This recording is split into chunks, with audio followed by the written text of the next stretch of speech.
Meherpur stadium মাঠে মুজিবনগর উপজেলা ১১-২-০ গেলে গাংনী উপজেলা ১১কে পরাজিত করেছে। মেহেরপুর জেলা প্রশাসন ও জেলা ক্রীড়া অফিসের উদ্যোগে মেহেরপুর স্টেডিয়াম মাঠে জাতীয় ফুটবল অনুষ্ঠিত অনূর্ধ্ব-১৭ ফুটবল টুর্নামেন্ট বালিকা তে মুজিবনগর উপজেলা ১১ জেলা পর্যায়ে ফাইনাল উঠেছে। মঙ্গলবার অনুষ্ঠিত সেমিফাইনাল খেলায় মুজিবনগর উপজেলা ১১-২-০ গেলে গাংনী উপজেলা ১১কে পরাজিত করে।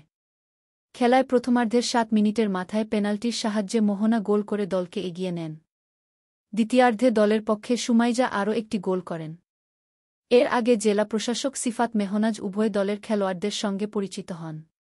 পুলিশ সুপার মাকসুদা আক্তার খানম, অতিরিক্ত জেলা প্রশাসক রনি আলম নূর, সদর উপজেলা নির্বাহী কর্মকর্তা খায়রুল ইসলাম, গাংনী উপজেলা নির্বাহী কর্মকর্তা প্রীতম সাহা, জেলা ক্রীড়া অফিসার আরিফ আহমেদ, জেলা শিক্ষা অফিসার হরত আলী, জেলা যুব উন্নয়ন অধিদপ্তরের উপপরিচালক ওবায়দুল বাশার প্রমুখ উপস্থিত ছিলেন। মুজিবনগর খবরে নিউজের জন্য যোগাযোগ করুন। আসফারুল হাসান সুমন, উপদেষ্টা সম্পাদক, মোবাইল 017222266606। শাহেদুজ্জামান রিপন, যুগ্মবার্তা সম্পাদক, মোবাইল 017230043000।